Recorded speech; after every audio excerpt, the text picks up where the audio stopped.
David Torres says, is it possible to get the Speedy BF7 stack to have self-leveling mode? Yes. Sure. That's just angle mode in the Betaflight modes tab.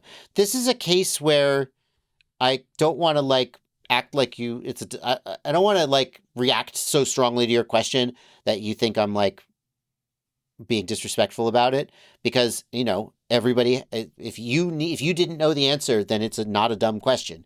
You deserve to have the question answered. But it's also kind of such a basic question that I can't help but wonder if I'm misunderstanding you. Like, we go to the modes tab. Oops, no, the modes tab, and we turn on angle mode, and then that's auto level. If that's what you're looking for, I hope that's the answer to your question. Robert Austin Masters wants to know, thank you for a $10 super chat. Continuing our rundown of the super chats, as long as you guys keep leaving super chats, I'll keep reading them. If you want to get your question answered promptly, this is the way to do it. What is the best minimum 4-inch freestyle quad with longer flight time, a radio controller, and analog protocol for sufficient and upgradable goggles if possible?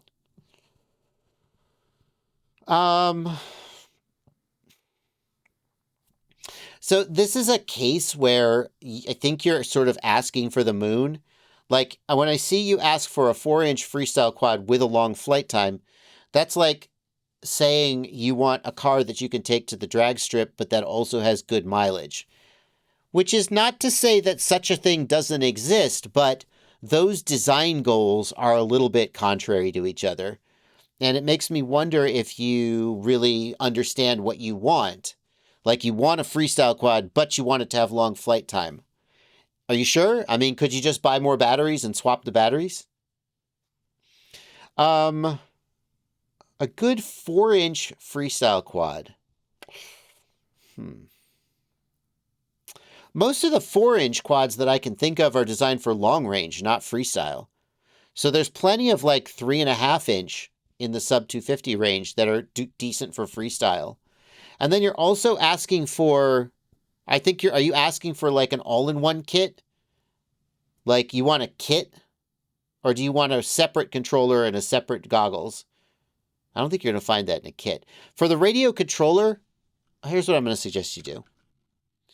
Head on over to my website, fpvknowitall.com, fpvknowitall.com, and check out my ultimate FPV shopping list.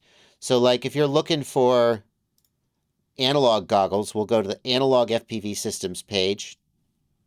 We'll go to analog goggles, and you can see some suggestions for analog goggles that you could buy today. And there's suggestions there for a radio controller as well. There's a page for controllers. It'll help you decide. I think the Boxer is a great choice. That's what I personally use. But as far as a 4-inch freestyle quad, that's a tougher one. If you want longer flight time, something like the Flywheel Explorer is good, but it's not great for freestyle. It's not designed for that. Anon Omus wants to know, any downsides to 900 megahertz Express LRS if Mobilite 6? Can it run it now and would be good with my other drones for penetration's sake? I have to say, I don't see why you'd put 900 megahertz on a Whoop if 2.4 gigahertz was available. When FreeSky was the 2.4 gigahertz option, people found ways to shoehorn a 900 megahertz antenna onto a tiny Whoop. And it was a hassle because those antennas are so big. You could go down to something like the Minimmortal T, which I think is an 1/8 wavelength, which is just awful. And the penetration was the range of penetration was no good. So we get something like 2.4 gigahertz with Immersion RC Ghost or Express LRS, where you still got all the range and penetration of a low-raw link, and the smaller antennas. To me, that seems like the obvious choice.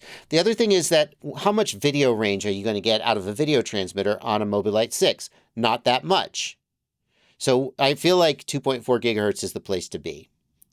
That's the downside, is the antenna is so large that it's kind of silly. But, you know, other than that, no.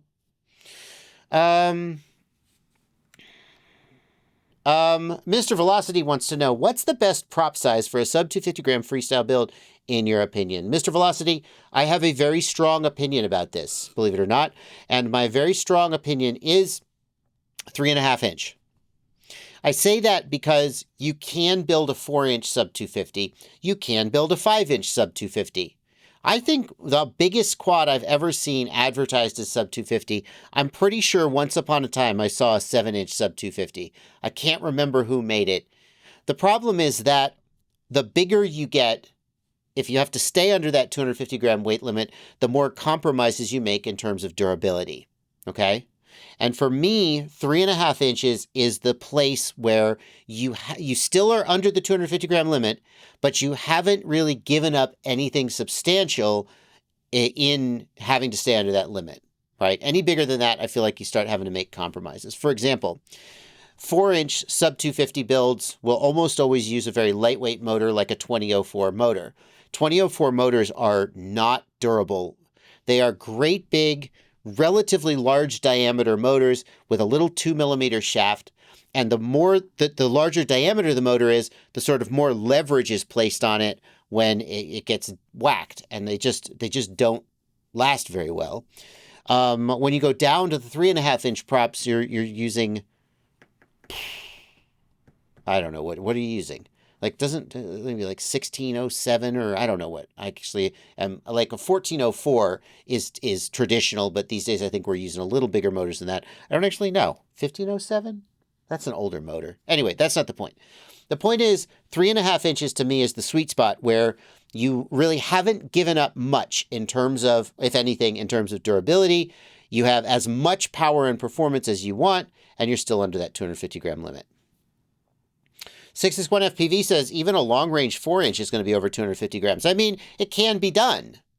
The Explorer LR can come in under 250 grams, not with the lithium-ion battery pack, with a little 850 milliamp hour 4S, okay? But it can get in under 250 grams. What's a good antenna upgrade for my Happy Model baseline? Well, what antenna does the baseline come with? A good antenna grade for the Happy Model baseline. I would caution you.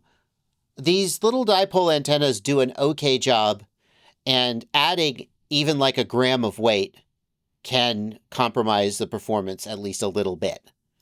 So there are people who would say, leave that antenna, it's perfectly good. But if you want to upgrade, then what let's do is let's go to fpvknowitall.com, go to the Ultimate FPV shopping list, and go to the Tiny Whoop page. And I want to look at what antennas Aaron Ciotti recommended for his Tiny Whoop builds. So you could go with the True RC Singularity, or there's one more on this page, which is the Tiny Whoop small antenna. The Tiny Whoop small antenna is really small and light, but not very durable. So really think hard about whether you want that one. The True RC Singularity might be a good choice.